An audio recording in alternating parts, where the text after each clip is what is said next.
Hello, everyone, and welcome to episode 6 of the Queen's Cross podcast. I am your host, Alex. And I'm your co-host, Shiloh. And we've got a great episode for you today. We have a lot on our list here. So here is today's schedule. Today we are discussing the intro and news. There's lots of news for the Queen Mary to discuss, and that will kind of spill over into our main topic, which was the fact that I recently returned to the Queen Mary, and we filmed a short film on the ship, which was posted back on Saturday. So I hope you guys watched that. We'd love to hear your comments on that. And then we have one Q&A question to answer, and then we have our trivia game.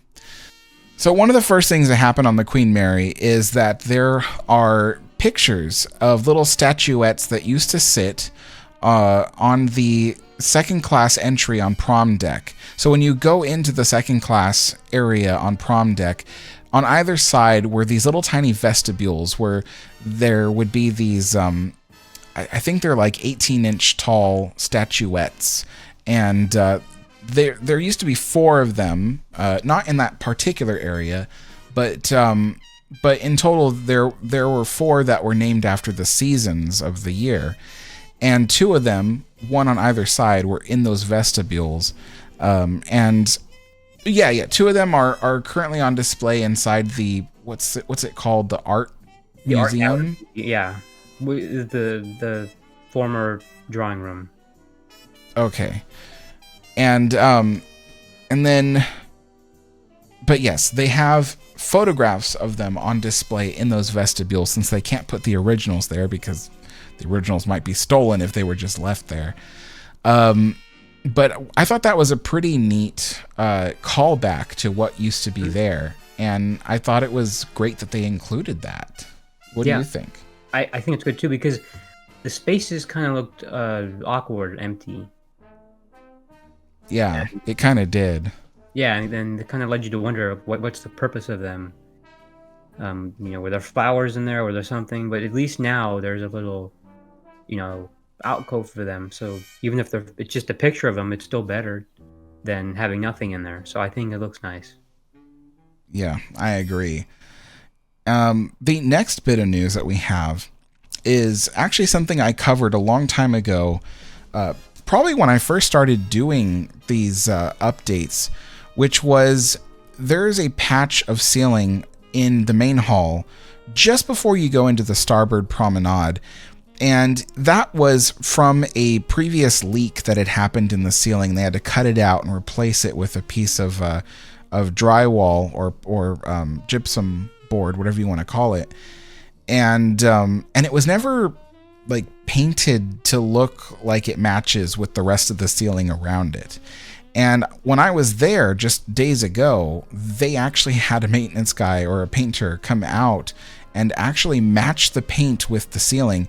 And when he was done, the process looked so seamless. You really can't even tell where the previous ceiling began and the new plasterboard ceiling begins. It looks really, really well done. Also, something else that's been happening around the ship is the signage. So, ever since the 1970s, whenever they needed to put signage on something, they would just put whatever design that they would put at that time on the wall or on the object or whatever it was. And recently, management's been going around and removing all the old signs dating back as far as the 1970s, but mostly into the 80s and 90s and early 2000s, but replacing them all with updated signs that look, they all have a cohesive look. They have a sunburst from the first class restaurant map in the big room. And it's the same kind of sunburst that they use on the website, right? Right. Yeah. Oh, I didn't know you were asking. Yeah. Yeah. They designed the entire site with that look. I think every page has it. Yeah. So that sunburst now is like in the background of all their signage and stuff all over the ship. And so they've really been going around and trying to make the ship look a lot more cohesive and update a lot of the signage and stuff. And part of that is that now there are certain areas around the ship where they have new signage that has a QR code that you can scan. And for instance, if you look at the picture I have on screen, I walked up to the anti-aircraft gun that was up on the bow of the ship, and if you scan the QR code, you can actually listen to some narration that talks about it. During World War II, the ship was outfitted with anti-aircraft weaponry to defend herself. This 40mm artillery is the same type of defensive weapon the ship had on board. So there's a whole paragraph that it recites, but it's pretty neat. It's like, it's something they've never really done before, aside from, when the days of walking around with a like, what do you call those audio tours? Audio tour headset, yeah. Yeah. So it's really, really neat. And that almost all major not hotels, but all major museums, like ship museums and even, museums that are buildings, they all have some kind of interactive platform like that, something that caters to more audiences, like you mentioned before. If someone were blind, and they couldn't read the sign, they could listen to the paragraph that's being narrated. Yep, exactly. So I really like what they're doing here with all the new signage around the ship, and the fact that it looks all cohesive and brand new, and right. So that's that's one thing I remember when we were talking to some of the members of management. They were saying that that was the main goal, so that everything looks seamless. When you have all these random signs that are dating back to who knows when, it kind of looks. It can be confusing because sometimes the signs label something else when the newer signs label something completely different. Yep. Another thing that I had noticed when we were on the ship was there was a whole bunch of like hammering and cutting that you could hear going on sun deck above us. And when we went to check it out, it looked like they were removing some of the there's a section of stairs up on sun deck that date back to the 1970s, and it leads up to I believe it's the executive offices is where those stairs were. It is now, yeah. But originally that would have been like, they had like a miniature wax museum up there for the war, because they had exhibits up there originally, and yeah. one of them was like a World War II exhibit, and then some other stuff. But I even think they had table arrangements of what the dining room used to look like. But yeah, those are all now offices and management facilities.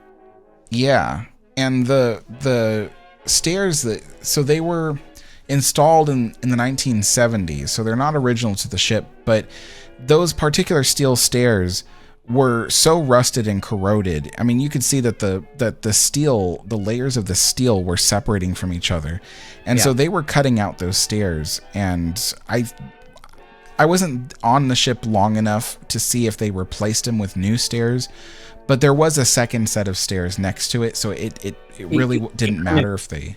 Yeah, it kind of worked either way, because the way that I was kind of thinking about that too, was if they were going to leave that to the stairs off and then just keep them removed and then put a railing up where they used to be, so then the other set of stairs goes up into a kind of like balcony with a railing, and I mean, it works even if they did that. So yeah, it's not something that'll affect the usage of the area, but it's just something that was different. Yeah, I agree. And so I so it'll be interesting to see if they end up removing any more stairs around the ship, because lots of them are rusted and corroded.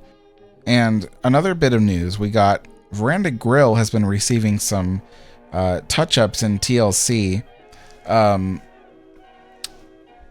So when we passed by it, right, there was like painter's tape and tarps and things inside. Yeah. And I even saw like a table with a bunch of paint cans and stuff like that set up. So I think they're just refurbishing the inside of that, the inside of the Veranda Grill. But there's rumor that they're going to use the Veranda Grill as like a nightclub at night. like a fancy nightclub. So not Like- like anything like techno or anything like that. But Yeah, like an extension of the observation bar. yeah, like an extension of the observation bar. So there's been that rumor that's kind of going around, and I think that may be why they're doing some last minute touch ups or something to make it look nicer.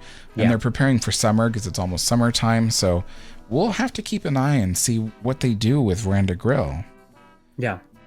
Another bit of news is something that's unfortunate, which is the third funnel continues to be plagued with paint chipping. The primer underneath, as you can see from the photograph that I'm showing on screen, the primer is still there. It's the paint layer on top of the primer that's just not sticking, and it's kind of falling apart. And I sympathize with management, actually, because they really did pay a good amount of money to have this work done. They didn't cheap out on it or anything. It cost a lot of money. It cost something like probably close to $250,000 to $300,000 just to paint that whole funnel. Right. And the first time they're having to do it. I mean, they've had to touch up in the past. I think it's the first time they redid the whole thing, but they keep having to come back to that funnel. Yeah, at least when it comes to since the funnel's been red. But yeah, right. Yeah, and they have to keep coming back to that funnel and touching it up because there's just issues with that funnel. It's just the paint just doesn't want to stick to it. But like I said, the primer is still there, but it just comes apart. So I feel really bad for them because they've been doing the work to restore the ship. They've been working hard at it, and that's just one of those things that I think is out of management's control in this situation. They have to rely on the company they hired to do the painting of the funnel. And sometimes that company also just relies on weather. Sometimes the weather can really mess with a paint layer. And so yeah, I do sympathize with management on that one because they really did try for that funnel. So hopefully they'll get some money from the city or something to repaint the funnel again. Hopefully all three this time because we want them all to be the same shade of red. So yeah. And by the way, the red is not going anywhere. The red is now like considered the Queen Mary's logo and all of that. They're not getting rid of the red and putting orange there. So and it makes the most sense though, because if you did have a lighter shade of orange, you'd have to continuously come back to repaint it, and so yeah, if you have a darker shade, it'll last longer. Yeah. So another interesting thing is that while I was there in California, the Queensgate Village, the little English village next to the Queen Mary, has finally been completely demolished. They were removing the debris towards the last days when I was on the ship. But yeah, it literally over the weekend prior to Cinco de Mayo, they had just completely leveled the area and gotten rid of it. And so, I wanted people to know that, I know there's lots of people that have fond memories of that little English village and stuff, and they really want to know, like, why couldn't they reuse it? And the thing is, it just fell into disrepair. There was severe termite damage, lots of terrible water leaks that damaged the rest of the structure. It had not been really cared for very well, even while it was still in use 10 to 15 years ago. Today, people's modern sensibilities, they want to have something that looks a bit more modern and not so kitschy like a little English village and that kind of thing. So, when they come to the Queen Mary, it'd be cool for them to see Art Deco architecture, something that really fits in.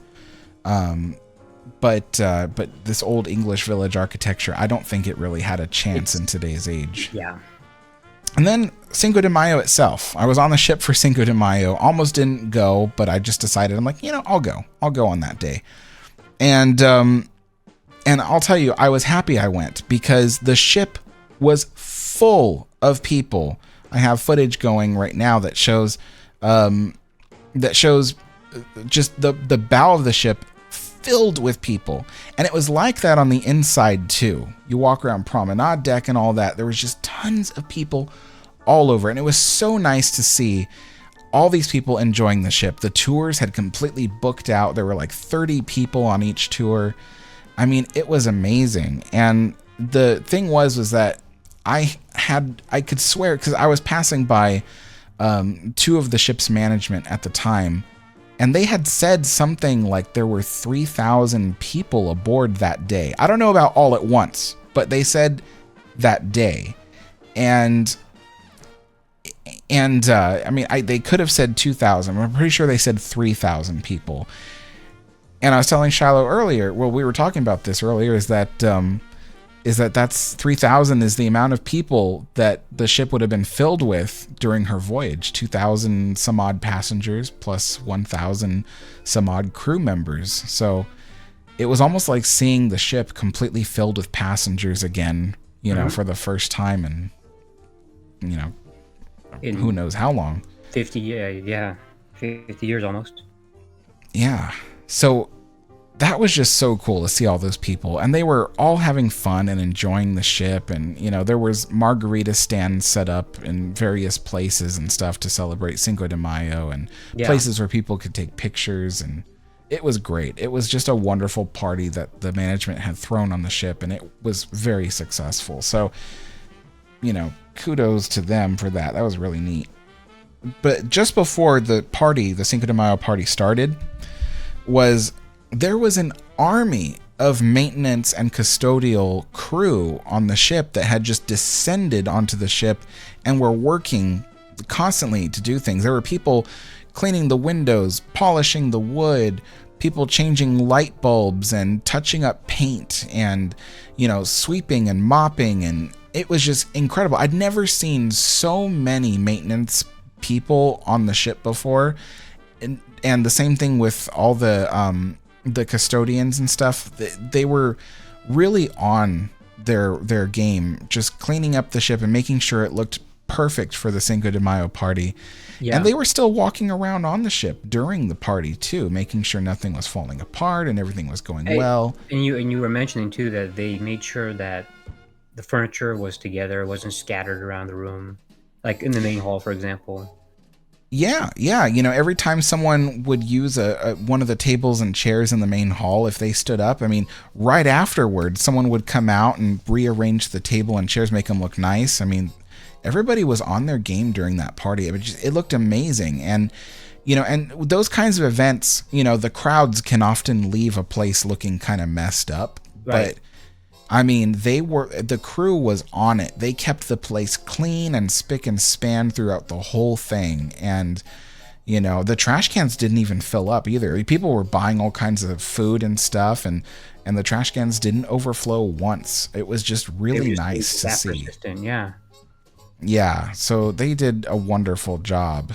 And, but yeah, that's it for the news, but that does kind of help us segue into the main topic of the program today, which is the fact that that I was there on the Queen Mary, and I wanted to kind of talk about what we were doing on the ship because it was really neat. So, well, firstly, I had some friends that had invited me down to Southern California and, you know, to hang out with them and stuff, or a lot of my Disney friends and stuff.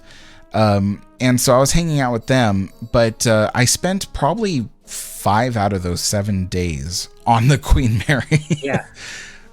I was there like almost every day.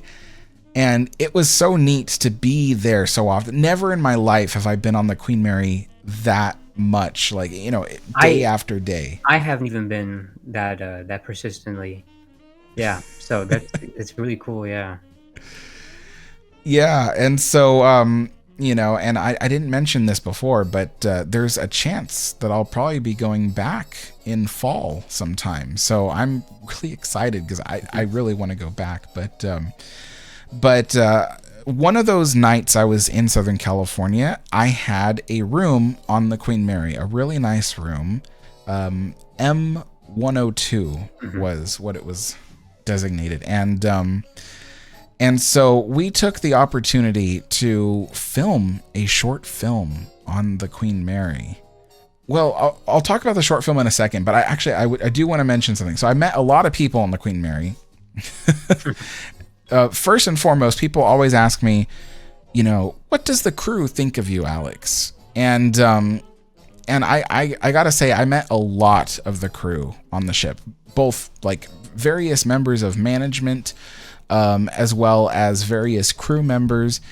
And, you know, I was approached by, I can't even count how many people had approached me to say like hello and stuff like that. A few of them had thanked me for the videos that I make because it brings you know, some positive attention to what they do on the ship, because a lot of the stuff we mention on the podcast here, like the news and whatnot, if we didn't mention it and we didn't talk about it, hardly anybody might notice it. You know, things like paint touch-ups in certain places, you know, you would never guess that there was the littlest things are we find importance in that, even if it's just a tiny thing as a paint touch-up. I mean, it's important to us because it's a step closer to restoring the ship.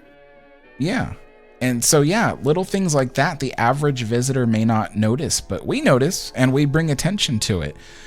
And so, yeah, so I had people coming up to me thanking me for making the videos and stuff, and it made me feel happy because I'm just like, you know, like this is what I want to do. I want to bring attention, like positive attention to what's going on, because I can see that good things are happening, you know? So, but yeah, so shout out to the crew and all that, because, you know, they're all amazing people. They take great pride in their job. They take great pride in what they do. And so, yeah, you know, hats off to them. But I also met, you know, a few viewers of the channel and stuff, you know, people who were just visiting the ship for that week and, you know, really wanted to talk and say hello and stuff. So that was really awesome. I always tell people, you know, that if you see me on the ship or anywhere else, because there was a couple that saw me in downtown Disney of all places. And so I tell people, you know, if you want to say hello and you see me, like, please stop by and say hello. It doesn't matter if you're interrupting me or whatever. I love to meet new people, especially, you know, if we all share the same interests. So, but one of those people that did approach me was a young man named Brad. And so we got to talking about the Queen Mary, and I was like, this was on the day of Cinco de Mayo.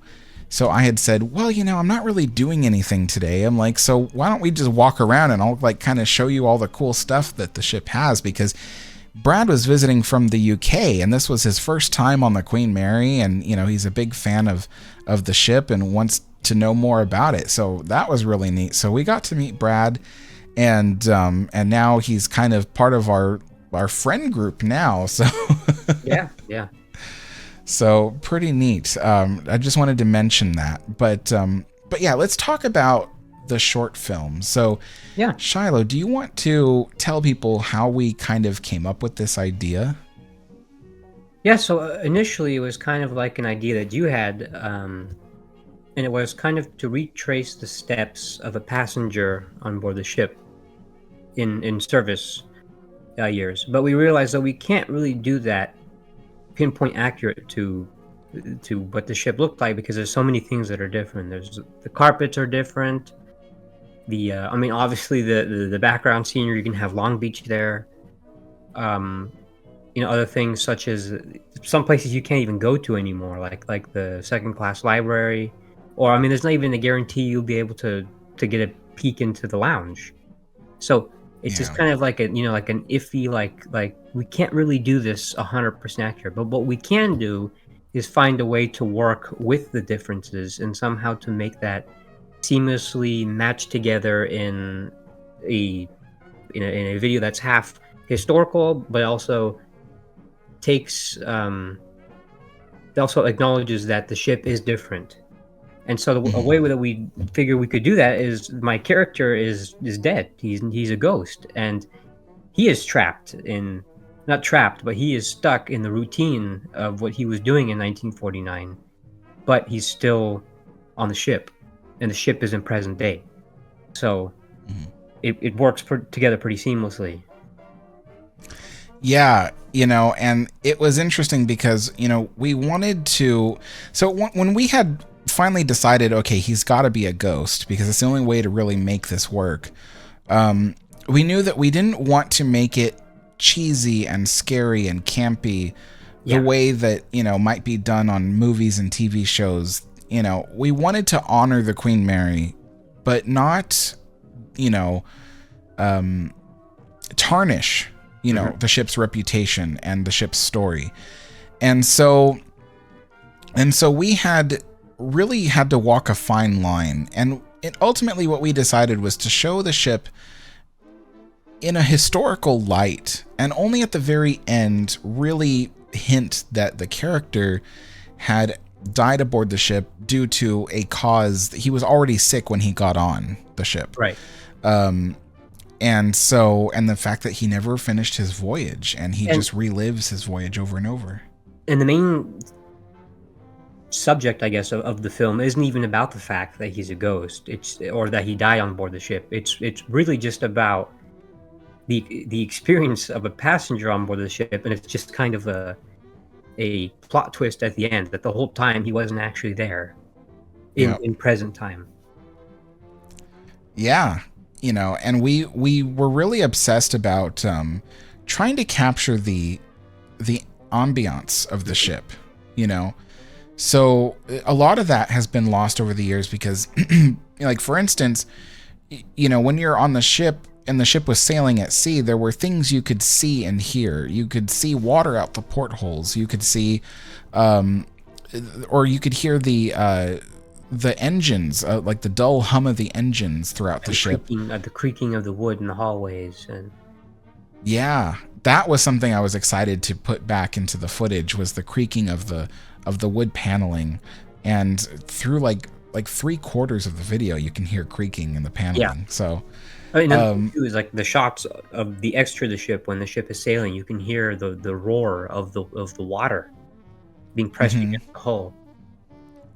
Yes, you can. You can hear the roar of the water.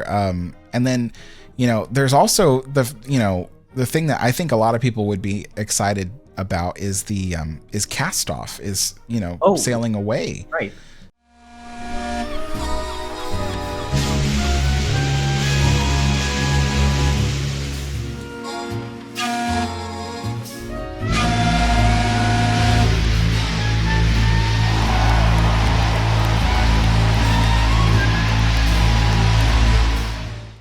So hearing the ship's whistles blowing, they would do 3 blasts, 2 short and 1 long blast at the very end to signify that they were leaving.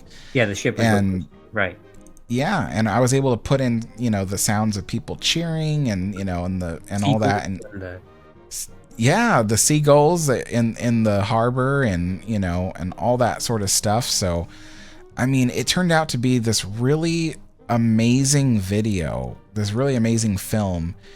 And it's, Shiloh and I were talking about how it's probably the thing that we're the most proud of that we've ever made, Yeah. It's the first time I've even, because I've thought about making something like this before, but it's the first time that I've actually done it. And it's, it's really cool. It's the first, like I said, first short film I've ever been in or even been a part of. And that in itself is a really cool experience, but just what it became. I mean, we had all these clips of footage and we didn't know how it was going to come together until we were actually in the editing process. And, we were both we both had our minds blown about how well the thing came together while we were making it. Yeah. And even the process of making it was not easy, One of the coolest shots that we're so very proud of that we were able to do was at the very end, where the character kind of walks down the sun deck at night and just fades. And it's a simple effect. You basically, you film about 30 seconds of the sun deck as it appears, and then you film again for the character walking down the sun deck. And then what you do is in your software, when you put everything together, you just slowly fade out the footage of the character, and what you're left with is just the background. And so it's a very convincing effect, but it could go so very wrong if you don't do it right. I had to be very careful even pressing the record button, because if I had shifted the camera even a hair off center of where it was, the 2 footages would not align correctly, and it would be very, very, very noticeable. And we did that in 1 take. And we had to drag an entire bench as the tripod over, and we had to instead of it being alongside the ship, we had to drag it so it's facing down the sun deck. And we had to drag Yeah. everything in the center, set up the camera. Yeah. And it was great. And right afterwards, we just moved the bench back to where it should be. Yeah. So- Yeah, it's like you said, like we didn't even think about like, oh, maybe we should take a second take, because what if just in case it doesn't line up? Oh, we just filmed it Yeah. once, called it a night, and it happened to work perfectly. Yeah. So I had brought 2 different cameras to film the whole thing. I had a camera with a gimbal that, I could do the tracking shots. And I was heavily inspired by Stanley Kubrick's way of filming things, especially with the movie The Shining. I thought that the cinematography of The Shining really worked well for the Queen Mary, and you can see from the video that it did. And we wanted to show the ship. We wanted to hint to people that it was empty. You could hear people in the audio. You could sometimes see people, but for the most part, a lot of the ship was empty, and that's because it's supposed to later on kind of foreshadow the fact that the character is by himself. But yeah, and that was just perfect for it, and the tracking shots ended up being absolutely amazing, very smooth. Another thing too we haven't even mentioned was the fact that we made original footage work with the footage that we shot. Yeah, that was not easy because, we really had to find shots that, like the very beginning, you see a shot of the ship loading cargo and a car onto the Queen Mary and stuff. And that was honestly the best footage I could find at that moment for that precise thing. And we had the footage that we shot next to the ship to go with it. And in post-production, because obviously the digital footage I have does not look the same as, the 16 millimeter film Probably, of it's the most ship. likely 16 millimeter, yeah.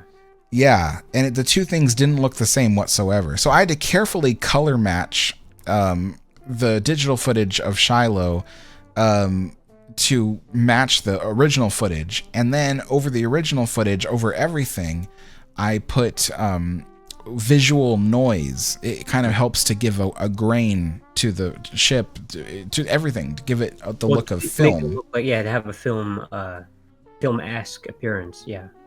Yeah.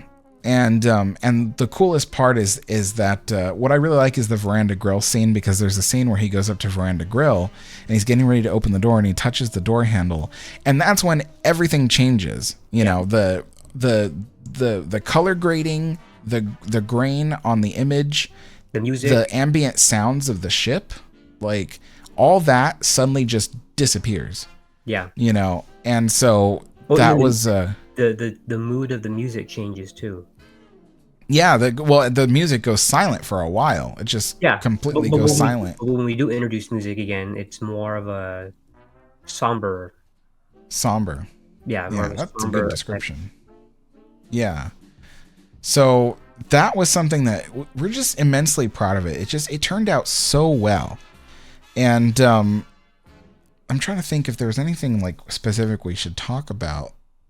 I don't think, but anyway, I know there was quite a few of the crew that saw us filming, stuff on the ship, and there was like a little smirk in their face. I could see it because they were like, they really wanted to, to see like what it was that we were going to end up filming, because they could see that Shiloh was wearing, a really, well, I can't even call it a costume because it's not a costume. It's actual clothes from the period. Do you want to talk to them about your suitcase and all the clothes in them? Yeah. So, and then, so the suitcase I had that was packed to the brim of stuff. I had my shoes, my change of clothes. I had different belt colors in there because I have to change it. So when I did the scene, I was playing shuffleboard. I had to change that out. So I had a ton of clothes with me in that suitcase, and that thing probably weighed like 30 pounds. Oh, it was so heavy. He had asked me, he's like, can you try to lift this? And I tried, and I'm like, I could do it, but I don't know how you lugged it around the ship all day. Yeah. And I had to lug that from the park, the Harry Bridges Park, to the ship. And then when I left the ship, I had to carry that all the way back to Harry Bridges Park, on top of carrying it around the ship. So And he had more than just like several changes of clothes. He also had changes of shoes in there and belts. Yeah. Yeah, it was just amazing. And do you have the paper? Oh yes, I have it right here. So instead of fishing it out of my drawer, I just took it out this time. So this was something I made probably a year or two ago, but I thought we'd find use in it in the short film. So this is on my suitcase, and this is an exact copy of an original luggage tag I have, but this is just printed on printer paper, and then I had to touch it up a bit, then glued on tissue box cardboard, and we got the backside too, but it works. We got that, and then when we were filming the scene where I had the radiogram and I had the stationery pieces of paper, I realized I didn't have anything to write on. I didn't have any stationery, I didn't have any notepad paper, I had nothing. So I went to the purser's desk and I said, "Hey, you have anything I can use real quick?" And so he was digging through the bottom drawer of the desk over there, and he goes, "I don't think we have anything, but I mean, we do have these. Will these work?" And I told him, I said, "I don't think you realize how perfect these are for what we're doing." And it's, I guess it's guest comments. I guess it's stationery, but it's paper with lines on it, and it has the drawing that the original stationery would have had. So I said, "You have like this is literally the most perfect thing I could have." I'm like, "Yeah, I'll take that." So he goes, "Yeah, we never even use these, just have them." So I have a collection of them now, and I'm like, "Yeah, that's perfect." He even gave me a pen with it too, I think. That's the Queen Mary Hotel pen. Yeah. Wow. And then another thing I made for the short film too was the radiogram itself, and this all had to be digitally recreated because I don't have a original one, which I should have an original one, but this is what I have for now. But it's highly accurate to how the original looked. Yeah, all this text is literally word for word. Even the style of text that it's in is the exact same on the original ones. This is all exactly the same, and this appears exactly the same as the original. And even this typewriter ink that I wrote it on is original from 1936 ink on here. Yeah, you typed that out on an actual typewriter to make that little message in the radiogram. Yep. Yeah, I even did things on purpose to make it look, because the original ones, they usually have a lot of mistakes. So when you're typing, they'd be typing quickly. So sometimes in a sentence there'll be a letter that's a little bit lower than the rest of the sentence because the machine had a little hiccup. And I did this for the date up here. I don't know if you can see that. Oh yeah. And then this dash is a little bit, it looks like an underscore, but it's a dash. And sometimes the machines would have a hiccup when you would type quickly, and it would, the carriage would be a little bit lower than the rest of the sentence. So those little details, you only see the thing in there for like 5 seconds, but yeah. Yeah, literally, we only showed that thing for about 5 to 10 seconds, and that's it. And but it's a great little detail to have, So yeah. I told Shiloh next time I'll try to bring some of the artifacts I have, like my parts of my tea set and stuff, if we do another short film. But next time for sure, I have to bring some of the stuff I have, the other stuff, like the original paper items, like passenger lists and stuff. It just, there's a little detail just make it that much more, I don't even know the word for it. It's accurate. Accurate, but but just for the whole thing to come together. And I wanted to kind of mention the room that we had. So we had the M102. We were using that for filming and stuff, and it's a beautiful room. It used to be part of the Windsor suite. So supposedly the room that I had was like used by the Duchess of Windsor. I guess her and her husband sometimes slept in separate beds, and so she would sometimes use that room. So that's kind of like the story behind it, but it was a really neat room, and I wanted to just kind of give some kudos to the hotel staff because it was extremely clean. All the sheets were perfectly pristine, no like little hairs on the pillow or anything, things that I would normally be worried about, even with a fancy hotel or like a Ritz-Carlton. I'd still be worried about like the pillow, like is there hair on the pillow or something. None of that. It was perfectly clean, extremely tidy. The whole place was squeaky clean. The bathroom, and even the on the other side there was the servants' quarters. They have a little basin in there with a ceramic sink and all that. Perfectly clean. The bathroom, practically looked like it was brand new, but it had original fittings in it. That's the thing. The original fittings were so clean that the bathroom just looked like it was brand new. So, everything about the room was... We even had cracked ice Formica, too. We did. The original ship's Formica in the bathroom, lining the bulkheads and things. It was amazing. I took a shower in that shower, and I was just like, I am showering where, like, hundreds of other people have showered since 1936, Yep. Yeah, it was just amazing. And then, of course, really quickly, I just wanted to say that a lot of people complain that, the walls are very thin. You can hear lots of stuff happening and you can't even get a full night's sleep. I'll tell you, I'm a very sensitive sleeper. If I have to sleep in quiet, then anything that does make noise will wake me up. I slept soundly through the night. The place was quiet. I mean, occasionally you could hear some of the really soft music coming from the lobby, but I mean, even then it sang me to sleep, Yeah, so it's not annoying noise. It's nice. Yeah, so I just wanted to mention that stuff real quick, and then we'll move on to our Q&A. So we only got one question for the Q&A, but it is from a user named John Totoni. I hope I pronounced that right, but again, it's a username. But John says, "What's the story behind the second class overflow lounge and why it looks different today?" And I guess just very quickly, the second class overflow lounge, it was originally supposed to be like an additional space to the second class main lounge, and it was supposed to be a lot more intimate and quiet. And while they did have a few small bands playing there once in a while during the ship's 1930s days, for the most part, it was just a great little place to kind of hang out, and for the most part, it was quiet. Yeah. And it wasn't... What? I was going to say that on the band thing, that whenever they had orchestras traveling, they would usually use that room as a rehearsal room. Oh, yeah.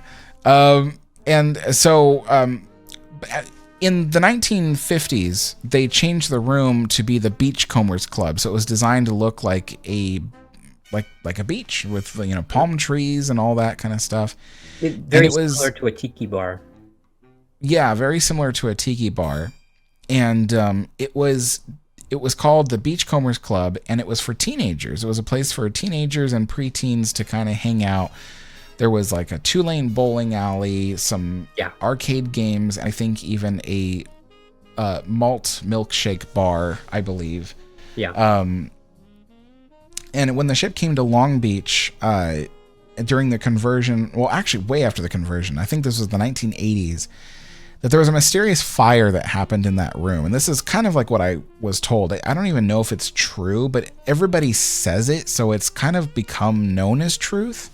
But there was a fire in that room, and thankfully the ship is, knock on wood, very, very fire safe even to this day. And the fire was contained to that room only, and they were able to put it out, but anything that was left that was original in that room was just kind of destroyed and not usable. And so ever since then, it's been replaced with like a type of, all the bulkheads and everything are covered in like a type of plywood or particle board. Painted particle board, yeah. That's what I've been able to tell that it looks similar to, because I've never actually touched the walls, but... Yeah, it's got a very, there's a specific, it's like very rough cut. It reminds me of... At Knott's Berry Farm, they like some of their buildings outside the park, they look like they're made out of that, and it's very rough looking. And it looks very temporary. Yeah, and so it's just a big white room, and it's been like that ever since the 1980s. Yeah. And that's kind of the story behind it. Hopefully one day they're able to redecorate it, maybe to look like the original Overflow Lounge or something. The Beachcombers Club was a bit... not very nice looking, I don't think, in my opinion, but something Art Deco or Streamline, yeah. But yeah, something Art Deco or Streamline. So, but that's the story behind that. Let's move on to our trivia. So, I'll go first with mine, and then I think Shiloh has two that he'll, present back to back. They're in the same ballpark, so yeah. Yeah. So, My question one to you, Shiloh, is what type of wood panels the bulkheads of the observation lounge? Now, well, I know there's Makassar ebony in there. That's the actual bar. That's the half circle bar. And we were just talking about this earlier, and also we were talking about this when we were on the ship, and again, slipping me. I know, I just cannot remember for the life of me, for whatever reason. Just tell me. It is cedar mahogany. Yeah, I remember cedar, but I forgot the half of it, the mahogany. And do you know what nickname it had? I know that. What? Cedar Maha is a nickname, right? Cedar Ma, but yeah. Yeah, I remember the nickname, but yeah. And what's your question for me? So the first one is, what company produced the silverware on board the ship? Most of the silverware.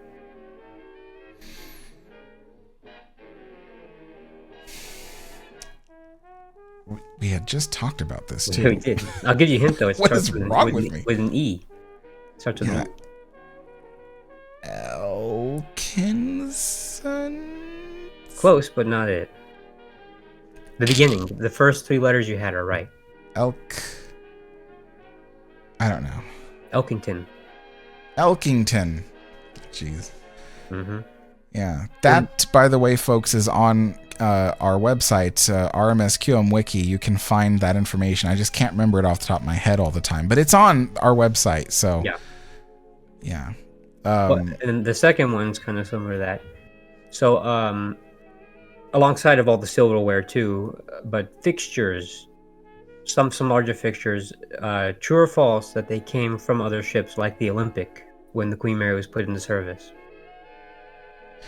True. There are things like silverware, glassware, and china that had come from RMS Olympic. Mm-hmm. And Aquitania. Yes. And Mauritania. Yeah. And then there was the benches. Mm-hmm. So there were benches that came from RMS Olympic, and they were on the Queen Mary. And we were doing our research on this, kind of like trying to figure out, where they are today. And I don't think we ever. No, we didn't find where they are today on the ship, right? I swear I've seen a picture somewhere of what looks like cast iron or wrought iron bench ends, like they were sitting against something. And if I recall correctly, they were green. Yeah, I remember the same thing, and I remember I was looking through all the photographs and stuff, and I couldn't find a picture. So I don't know where I saw it, but I know that the cast iron ends are on the ship. And that makes sense for Olympic too, because close to the end of her life, they painted a lot of things green. They painted the main staircase green, the grand staircase. I think it was the same as the seafoam green as Queen Mary, but it was a green. And they painted a lot of things on the ship green, and those bench ends, from what I remember, are green. Yep. So my question to you, second one, what happened to the number 2 cargo hatch lid? That is aft of the third funnel, and it is covering the original engine room hatch, or the skylight. Yep. It was removed from there and placed up there on the thing right after the third funnel. So it's still on the ship. It's just not in the original spot. And then, folks, I have a question for you, the audience. What company produced the majority of the first-class China tea service for the Cunard Queens? What company produced the majority of the first-class China tea service for the Cunard Queens? All right, folks, that does it for this episode today. I want to thank you all so much for joining me, as well as Shiloh for co-hosting. Thank you so much. Well, thank you for letting me do it. And that'll be it for today. So be sure to check out our short film, Queen Mary, Alone at Sea. It's really, really neat, and I hope that you give it a like and a comment, as well as on this video, give it a like and a comment. Ask us your questions below, and we'll feature them in the next podcast. Thank you all for joining us, and we'll see you all next time. Bye-bye. Bye.